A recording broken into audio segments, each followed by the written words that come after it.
Como é que você está enxergando essa greve dos sindicatos bancários?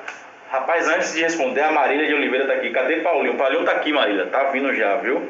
O homem tá chegando. Tá chegando, tá aqui nos estúdios. Tá no camarim, tá se arrumando pra ficar bonito pra vocês. Rapaz, olha, essa greve eu vou entender um pouco mais sobre isso com o Paulinho, mas assim, sempre quando os bancários eles param, alguma coisa de grave tá acontecendo no contexto, né? Você vê que é uma instituição que dificilmente eles fazem uma paralisação demorada, né? Ou quando fazem uma paralisação eles buscam sempre resolver isso o mais rápido possível, porque a população sofre demais com os bancos fechados, né? Então pronto, nós vamos já voltar com o Gabriel Guedes e Paulinho do banco. Mas eu gostei de você com esse card aí, ficou lindo. Ficou bom, não foi? Foi ótimo. Você vai participar do sorteio? Você não pode não, né? Eu que é não da posso casa. não, mas aí meu amigozinha, vou pedir a Zinha aqui, pra poder liberar pra mim, sem sorteio.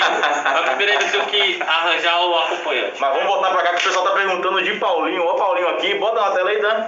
Pronto, Paulinho, meu irmão, seja bem-vindo ao 8 em Ponto, né? Uma satisfação enorme a gente estar recebendo aqui hoje para tratar de um assunto de grande importância para todo mundo, né? Os bancos.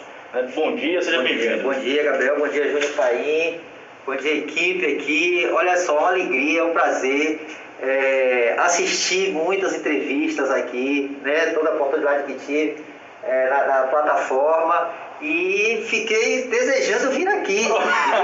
Porque, rapaz, um dia eu vou lá conhecer toda a estrutura. Parabéns pela condução, parabéns pelo profissionalismo e pela receptividade. Nós, dos bancários, agradecemos a oportunidade. Acho que é um momento muito importante, esse momento que a gente tem com a imprensa, porque a gente conversa com a população. Sim. E a população entender os processos que a gente vive. Você estava falando que vivemos um momento importante e o Sindicato dos Bancários está aqui para dizer, né, o que está ocorrendo com a categoria bancária e, por conseguinte, todos os problemas que ocorrem também com a população que necessita estar nas agências bancárias. Sim. Aproveito de estender esse seu elogio a toda a nossa equipe, né? Por trás disso tudo aqui é uma equipe muito grande que trabalha, o Avaci, a Carla, o Rico, o Danilo, que fazem isso acontecer. Então a gente fica feliz, né? E aumenta nosso ânimo de estar promovendo e trabalhando para levar comunicação e informação à população. Mas, Paulinho, vamos falar desse alerta de greve, né? Até então ia ter uma paralisação, não vai ter mais. Como que está todo esse procedimento? E, além dessa pergunta, qual é a pauta? O que vocês estão reivindicando agora?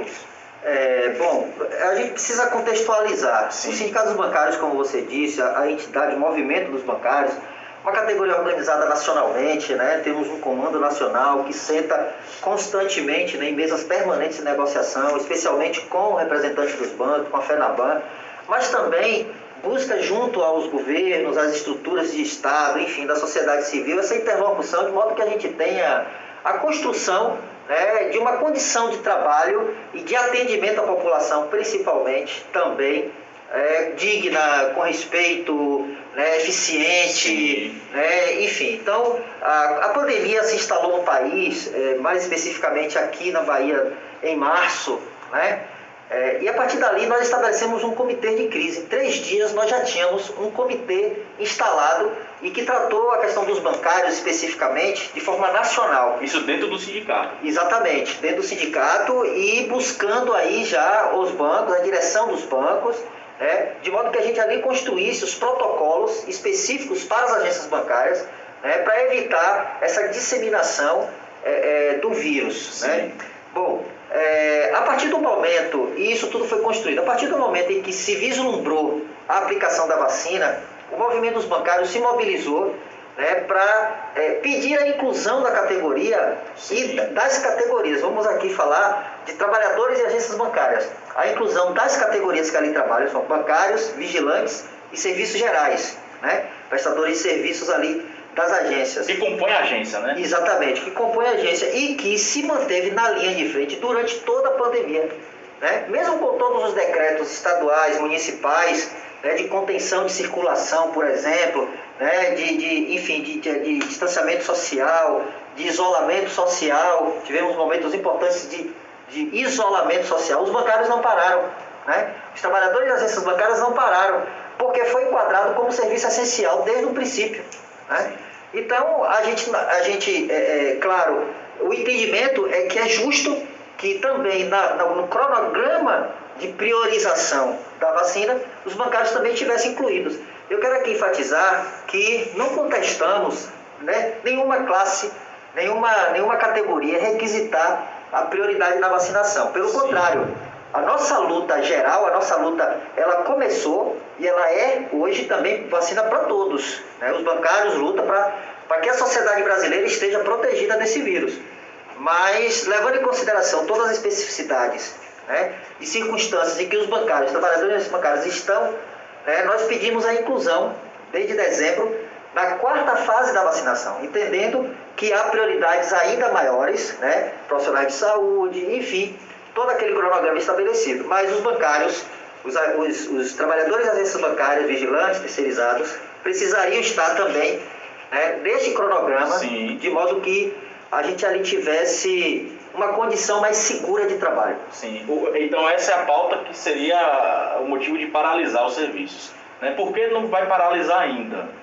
Né? Ainda tem indicativo de greve, como é que está toda essa situação dentro do sindicato em diálogo aí com a inclusão da vacina ou não? Muito bom. Como eu te disse, a partir de dezembro nós começamos a conversar a respeito da inclusão dos bancários nesse cronograma. A gente tem, por força de lei, estabelecido no país um Plano Nacional de Imunização, que é um dos mais eficientes do mundo. Infelizmente, o problema central, e é bom frisar aqui, foi a negligência na aquisição das vacinas por parte do governo federal. Esse é o problema central que nós vivemos hoje no país, que agora corre-se atrás, né, com muito atraso, para que se regularize esse fornecimento de vacinas. Então, esse é o problema central.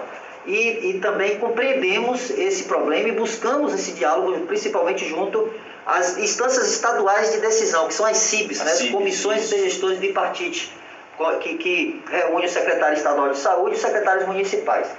Bom, a partir de dezembro nós começamos essas conversações e, como eu disse, pedimos a inclusão na 4ª fase. O diálogo sempre aberto. O movimento dos bancários, ele é afeito, ele é entusiasta do diálogo, sempre. Os instrumentos mais radicais, como por exemplo uma greve, ele é o último recurso, né?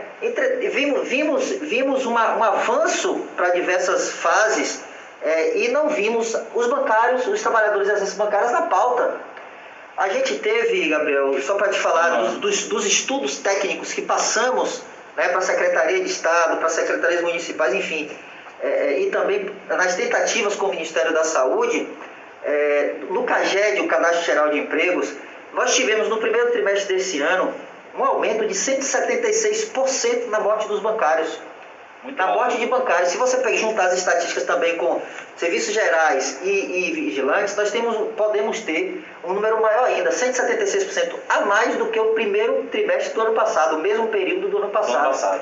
Né? A gente tem os levantamentos a respeito das infecções no setor, está em torno de 30% dos bancários infectados. Nossa, muito alto. 30% com perdas de dezenas de mortes. Como é um número que muda todo dia, infelizmente, agora, por exemplo, estamos acompanhando 6 colegas na Caixa Econômica infectados. Ontem recebemos a notícia de um positivado na agência Bradesco, aqui no centro da cidade. Ou seja, todos têm que passar pelo teste, possivelmente, tomara que não, mas possivelmente possa haver mais colegas infectados por conta da presença ali do colega que positivou. Muitas vezes é assintomático, nós sabemos como é essa dinâmica. Então isso pode ocorrer.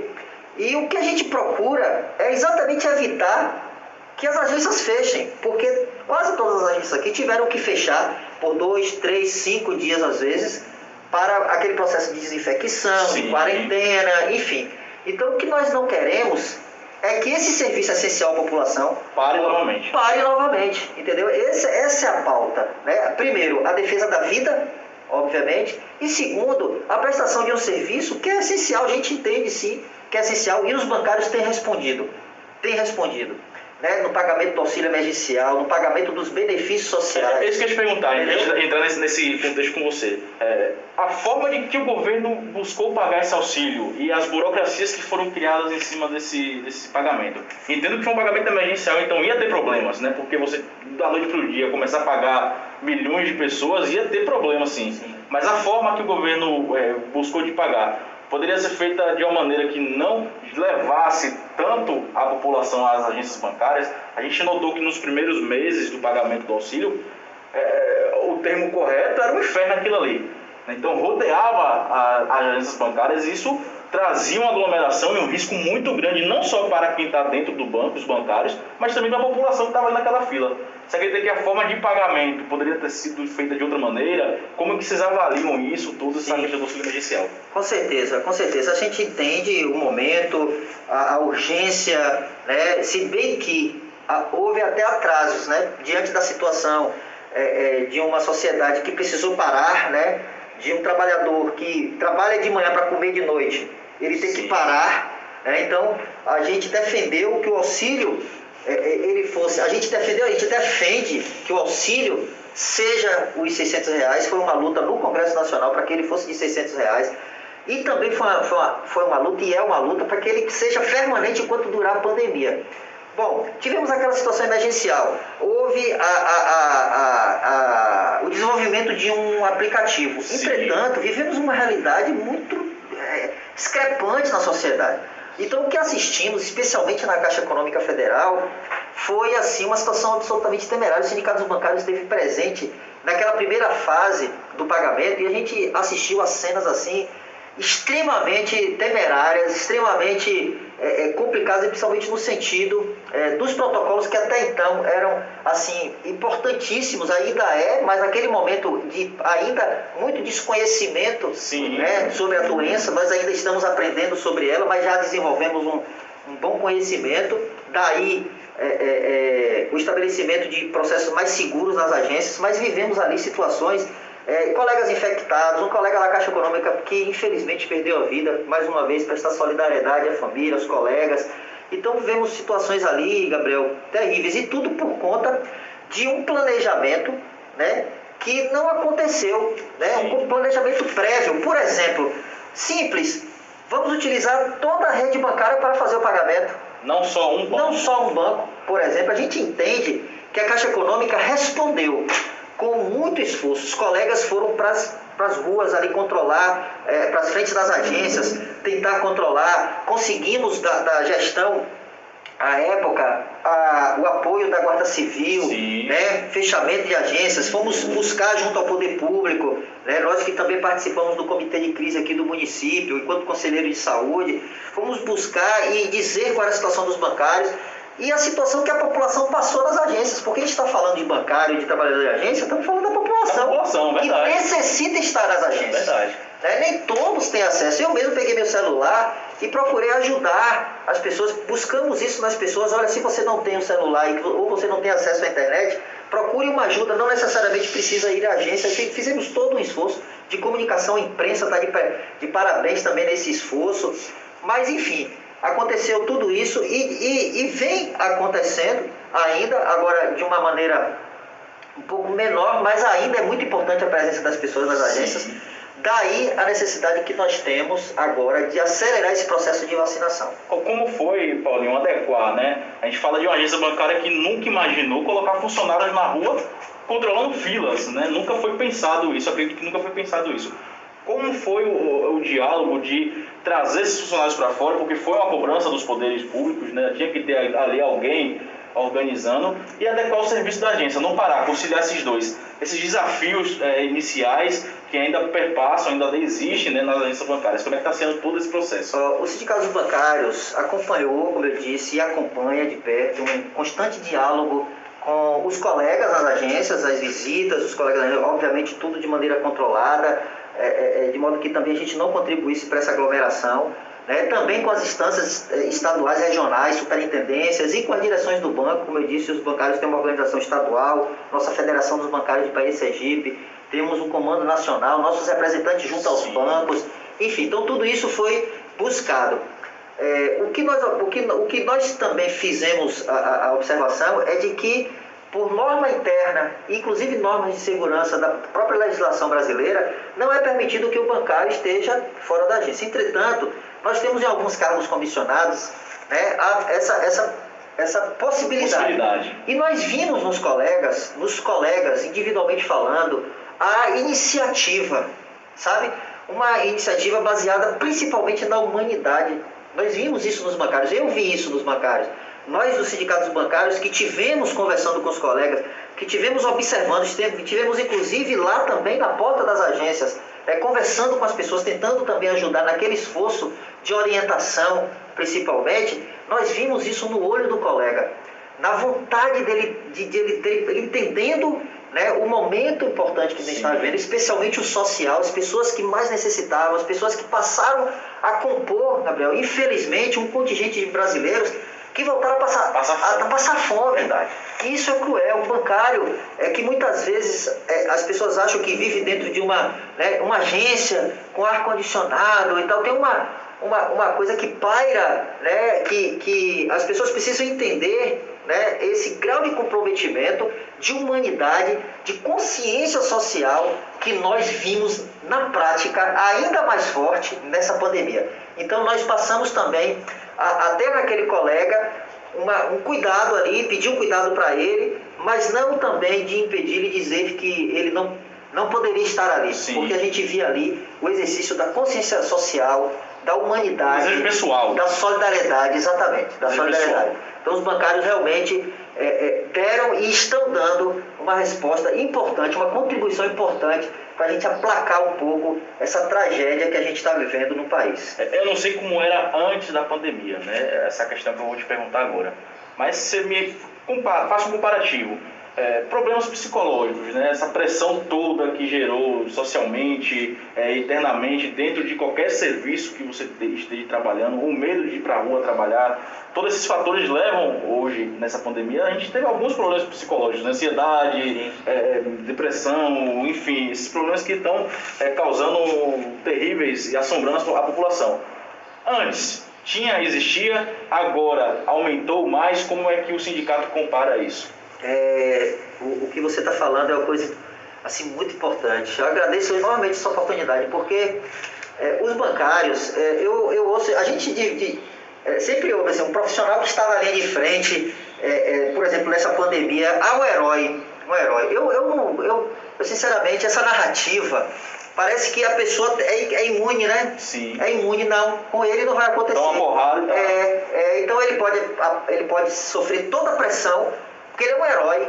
Né? O profissional de saúde é um herói. Não, são pessoas de carne e osso, com todas as preocupações de qualquer outra pessoa, com todas as angústias, né? Com toda a preocupação, pais de família, mães de família, que iam para ali e chegavam em casa, não abraçava seu filho, não abraça seu filho porque fica com medo de transmitir. Né? E a gente ouviu de muitos bancários isso.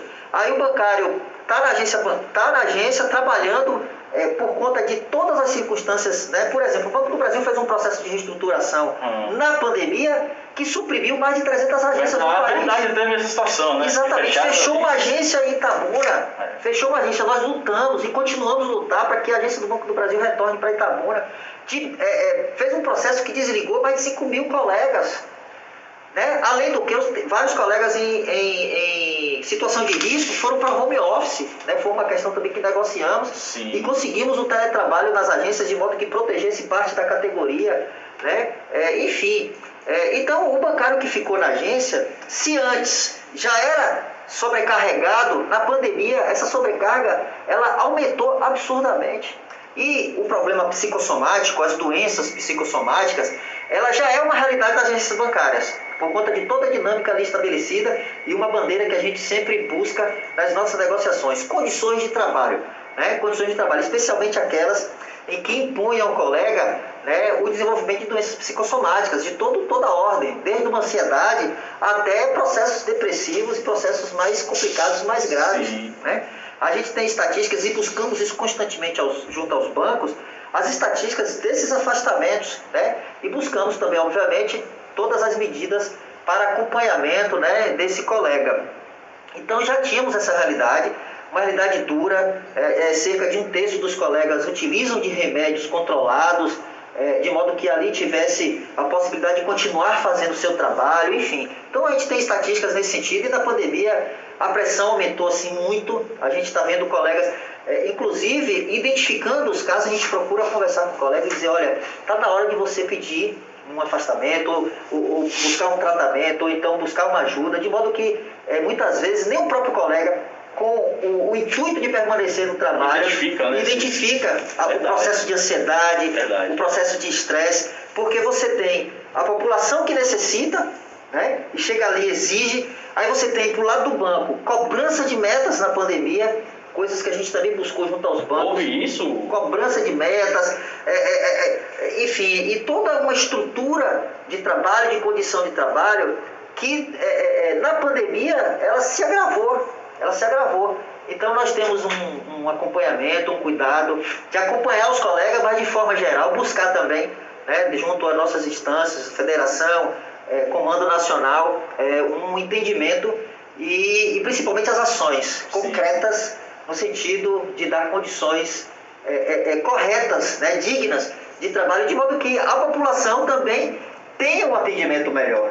É preciso entender isso, porque nós lutamos por uma condição de trabalho para que a população que necessita, e o contingente é muito grande das pessoas que necessitam estar nas agências, porque essa coisa da tecnologização não alcança todos, né? Não alcança todos, isso é uma realidade, a gente entende que é um processo inexorável, processo de tecnologia, né, aí vem um Pix, vem aplicativo. Isso, mas se você for, aliás, se você levar em consideração uma questão fundamental, que é a realidade concreta, é você olhar a sociedade da forma que ela é, né, e buscar, né, entender a sua complexidade, nós sabemos que as agências precisam de uma estrutura maior, precisa de mais colegas trabalhando, a gente precisa de mais agências, de mais postos de trabalho, porque a gente tem uma população que precisa desses bancários. É justamente nesse ponto que eu ia te perguntar, né? A gente vê não só na Caixa, eu coloquei a Caixa por conta do pagamento do auxílio, mas a gente passa nas agências aqui em Itabuna, a gente percebe umas filas longas, né, e uma demora até às vezes no atendimento. Isso é causa por falta de agentes dentro do banco para estar atendendo, ou realmente porque as demandas agora elas dobraram, aumentaram? Como é que está sendo essa avaliação? Porque quem está na rua às vezes não está entendendo o que está acontecendo na agência, né? Entra, para na fila 8 horas da manhã, vai ser atendido 1 hora da tarde. Né? Tem situações de agências bancárias que a gente recebe denúncias nesse sentido. Exato. Assim, você tem, por um lado, ações do banco que migram para plataformas digitais e diminuem as estruturas nas agências. Né? Menos colegas, menos pontos de atendimento. A gente teve no Banco Privado aqui, o Bradesco também, o fechamento de um ponto de atendimento. Né? Nós tivemos no Banco Brasil o fechamento de um ponto de atendimento, diminuição de colegas, né? Porque essas plataformas vão migrando, os escritórios digitais que os bancos estão implantando, ou seja, a migração para o meio tecnológico. Aí você tem uma diminuição da estrutura. Por outro lado, nós temos um processo constante de bancarização. As pessoas elas passam a adotar e ter a possibilidade, a partir, por exemplo, de um incremento na renda, ou de um emprego, ou da necessidade, por exemplo, de recebimento de um benefício. Né? Então você tem um contingente de pessoas bancarizadas muito maior, ou seja, uma procura muito maior pelo serviço bancário. Como, por exemplo, aconteceu no auxílio emergencial. Você tem uma ideia, ano passado, só a Caixa Econômica atendeu 120 milhões de brasileiros. Só a Caixa Econômica. Mas isso acontece com todos os bancos, porque o Banco do Brasil também tem o seu foco, desenvolvimento de pagamentos, intermediação, Banco da Agricultura Brasileira. Os bancos privados também cumprem um papel importantíssimo no pagamento de benefícios, intermediação de crédito, enfim, os diversos serviços. Então você tem um processo constante de bancarização, né? Ou seja, de pessoas que chegam a utilizar e passam a utilizar os serviços bancários. Por outro lado, você tem uma opção de o banco querer tecnologizar, transformar o banco cada vez mais em digital. Tudo bem, não se discute isso, mas que por outro lado também dê a oportunidade, né, da pessoa ter a possibilidade de ir a uma agência e ser atendido com rapidez, né, com maior rapidez, com maior segurança. Enfim, então a gente faz esse debate com a direção dos bancos, a gente também fala da responsabilidade que o poder público tem frente a esse comportamento, vamos dizer assim, do setor financeiro do país, no sentido da gente buscar sempre o melhor atendimento para a população e a segurança de todos os trabalhadores nas agências. O sindicato ele é focado ali nos trabalhadores da agência bancária. Se a população tiver alguma queixa, ela pode buscar também o sindicato? Como é que funciona essa relação com a população? Sim, estamos sempre abertos e toda reclamação, sugestão, crítica que chega do usuário, né, do usuário bancário, a gente encaminha. A gente sempre tem, claro, o cuidado de fazer as verificações, né? De ir em loco, inclusive, é um problema que ocorreu, uma dúvida, enfim, todo tipo de questionamento. Então recebemos sim, e os sindicatos bancários é uma entidade, nosso sindicato bancário de Itabuna e região, mas uma entidade cinquentenária, né? Uma entidade que, além da luta corporativa, também participa das lutas gerais na cidade, a defesa ambiental, as questões que envolvem cultura, né? As questões que envolvem, enfim, todas os nossos caminhos. Então temos sim esse papel também de ter esse diálogo com a sociedade. Isso é fundamental. Sim. É fundamental. Vamos ver com o Paim como é que estão os comentários aí. Diga aí, Paim, o pessoal no chat participando muito. Tem muitas participações aqui. A Marília, né, perguntou cadê o Paulinho. O Thiago Souza colocou o grande amigo Paulinho. Vacina já para os bancários.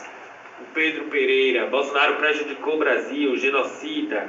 A Urânia Santiago, é triste, os bancários são linha de frente também, merecem respeito.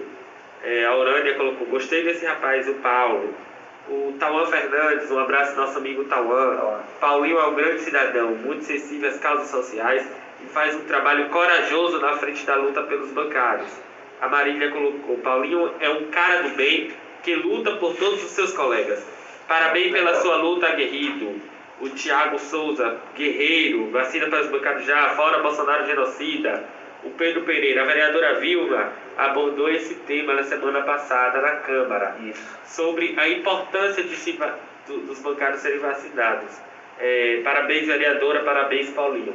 Então nós estamos aí nesse chat, observando as mensagens da população, dos nossos amigos, mas eu queria pedir a vocês que não deixem de compartilhar esse vídeo, para que todo mundo possa ter acesso, que não deixem de curtir, dar o seu like para poder nosso vídeo estar na relevância do YouTube e principalmente não deixe de se inscrever no nosso canal, pois é muito importante para a gente que você esteja inscrito, porque é através da sua inscrição que a gente consegue estar propagando o nosso conteúdo para toda a população. Então por hoje é só de minha parte, né? Sim. Até amanhã com o deputado federal José Neto. Olha, amanhã. Do PT. Deputado federal aqui no 8 em ponto. Valeu, Paim. A pergunta que não quer calar. Eu estou me segurando para fazer. Vai ter greve? Muito boa oportunidade. Nós realizamos uma assembleia na semana passada, primeiro uma plenária, né, uma reunião de bancários. E fizemos esse indicativo de greve justo por conta dessa falta de diálogo que o Ministério da Saúde não quis estabelecer com os bancários, certo. Apesar de todas as tentativas, né? E de todas, né, enfim, buscas, né, junto ao Congresso Nacional, enfim. E fizemos uma assembleia na sexta. Então os colegas, por unanimidade aqui na nossa base e quase unanimidade em toda a Bahia e Sergipe, definiram pela greve. Sim. Entretanto, nós nunca exaurimos a possibilidade de diálogo. O sindicato dos bancários, os bancários, nunca desistem do diálogo. É uma prerrogativa básica, né, para as nossas buscas, nossos propósitos. Né? E na tarde de segunda-feira, de ontem, né, houve 3 eventos muito importantes, já fruto dessa mobilização. De sexta-feira. Essa mobilização nos levou, por exemplo, à abertura do diálogo com o Ministério da Saúde. Essa reunião já está marcada com o Ministério e a estrutura do Ministério para dia 15, a próxima terça-feira, de hoje a 8. Certo. Né? Também tivemos a manifestação do Governo do Estado com quem nos reunimos na semana passada. Né? Essa reunião com o Ministério da Saúde, inclusive, vai ter a presença da FENABAN, que é a entidade que representa os bancos no país. Né? Importante. Ou seja, eles também entraram, se mobilizaram, né? Saíram da zona de conforto, vamos dizer assim, para lutar também pela categoria que estão nas agências na linha de frente do atendimento essencial. Né? E o governador, o secretário estadual de saúde também nos recebeu em reunião semana passada e ontem à tarde também se manifestou, após a entrega do estudo técnico a respeito das agências bancárias, se manifestou no sentido também de pautar isso junto à CIB, a inclusão desses profissionais no plano de vacinação. Além disso, nós tivemos a manifestação do Ministério Público Federal do Trabalho, Olha aí. que também vai participar das reuniões e pautar essa causa, que é uma causa muito justa. Os bancários não pararam durante toda a pandemia, estão na linha de frente de um serviço absolutamente essencial, porque junto à pandemia veio a crise econômica. Verdade. Né, importante e com consequências gravíssimas, no sentido, inclusive, das populações mais vulneráveis estarem passando fome.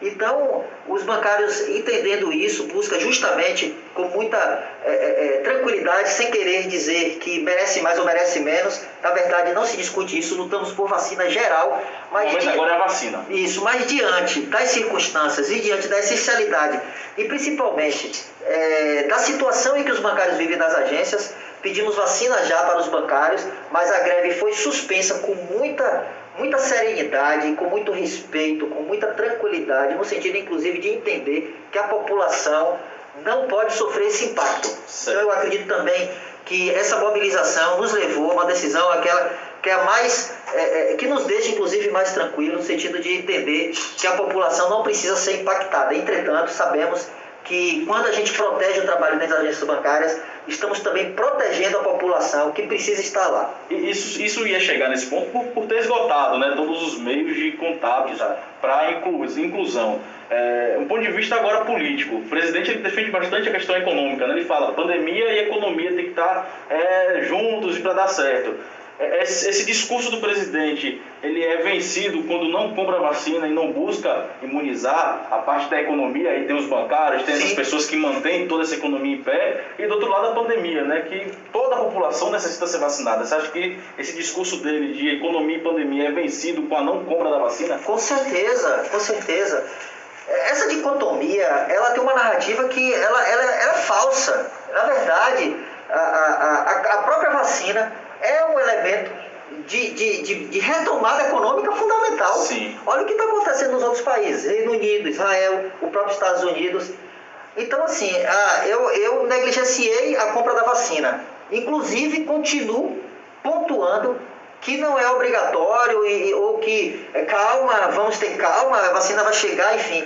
Então, é uma contradição, né? Uma falta de bom senso, de responsabilidade muito grande, né? E uma falsa dicotomia, porque você tem na atividade econômica, no seu retorno e na sua retomada, diversos elementos, mas nessa imunização que é fundamental, senão a gente vai ter, a gente não vai controlar a disseminação do vírus. Quando você não controla a disseminação do vírus, Gabriel, por exemplo, é o que surge novas cepas. As novas cepas, elas surgem exatamente por conta da dinâmica de circulação do vírus. Então você não tem você vai ter um processo contínuo de infecção e o mais grave, a perda de vidas. Nós estamos chegando a quase 500 mil vidas perdidas, que poderiam ser evitáveis se a gente tivesse uma condução nacional com base na ciência, né?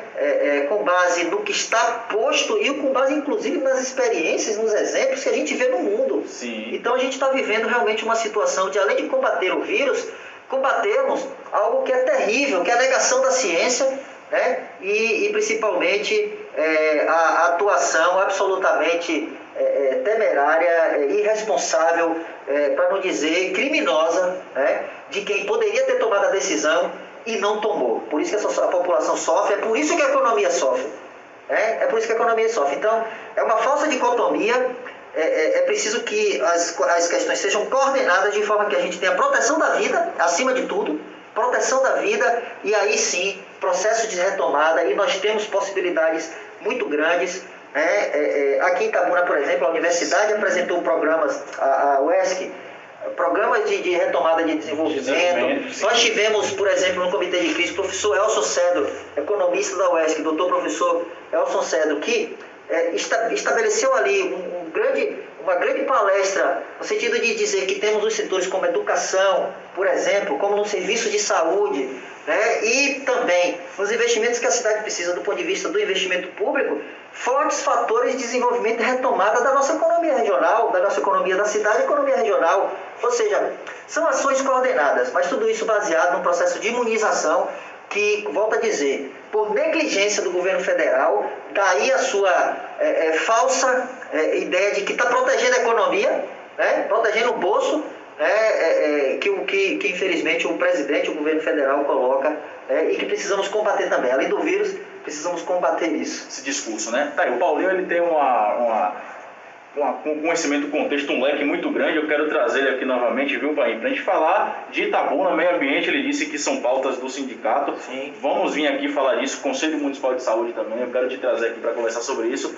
Nosso tempo hoje é curto, está encerrando, mas foi muito bom sua participação. Esclareceu a população o que está acontecendo nas agências. É importante você que está aí na agência bancária, né, vá realmente necessitando. A gente entende que quem busca o banco necessita de algum serviço e é importante naquele momento, mas tenha toda essa paciência, porque, olha, o Paulinho explicou aqui, pouca gente trabalhando, né, esses funcionários também são seres humanos ali que sofrem pressões internas e externas todos os dias. Então, paciência, né, vai com calma, vá, separe um dia ali para ir tranquilo, vá lá, se resolve, tem que resolver, na paz de Deus, não brigue com o bancário, porque o bancário quer lhe ajudar. Paulinho esclareceu aqui pra gente o que está acontecendo nos bancos de Itabuna. Uma mensagem, né, à população que está nos assistindo nesse momento, de segurança. Ele disse que não vai ter greve, né, dia 15 agora vai ter uma reunião aí para tentar fazer essa inclusão dos bancários, mas uma mensagem que você deixa à população de Itabuna, em nome do sindicato, o que pode esperar aí dessa luta de vocês. É isso aí. Muito obrigado pela oportunidade. Gostei muito de conhecer, de estar aqui. Parabéns pela condução. Eu acho que é um trabalho assim, fundamental, é um trabalho essencial, porque nós estamos vivendo num país também uma disseminação muito grande dos fake news, né? Das notícias rasas, da superficialidade na comunicação, né? Eu acho que uma irresponsabilidade, um crime muito grande, você tratar a informação de maneira inadequada. Então, parabéns, um prazer. Dizer que o Sindicato dos Bancários, em nome da diretoria, do presidente Jorge Barbosa, de toda a diretoria, agradecer esse espaço e passar a mensagem, gente, principalmente de esperança, mas do esperançar, né? A esperança com dinâmica, a esperança com iniciativa, especialmente a iniciativa da colaboração, da solidariedade. Essa é a mensagem. Em uma agência bancária, ajude o bancário a te ajudar. Né? O bancário também pede, me ajude a te ajudar e eu te ajudo a me ajudar. É uma colaboração, prestação de serviço é assim. Tem que ter a participação dos dois, cliente e quem presta o serviço. Então a mensagem é de colaboração, de solidariedade, de empatia, de respeito mútuo, de modo que a gente construa um ambiente favorável, um clima favorável, uma energia favorável, né? E um serviço favorável.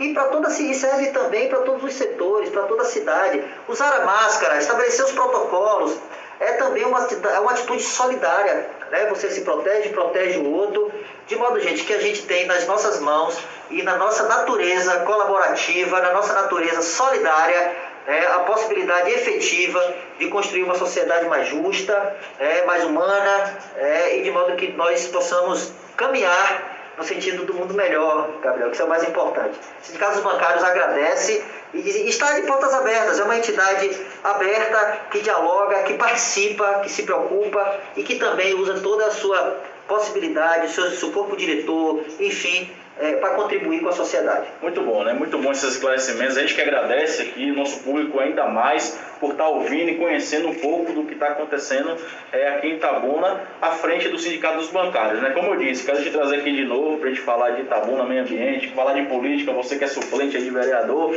que entende um pouco de política, vamos falar aqui com ele também. Já olhou para mim aqui já?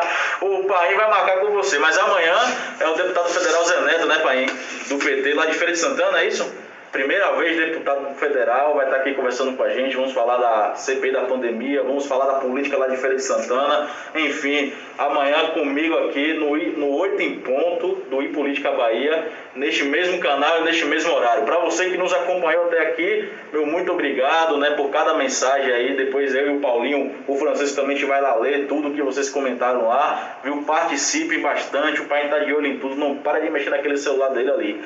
Mas amanhã, vem aqui comigo também, viu? O deputado federal Zé Neto, do Partido dos Trabalhadores, neste mesmo canal e neste mesmo horário. Até lá, um abraço.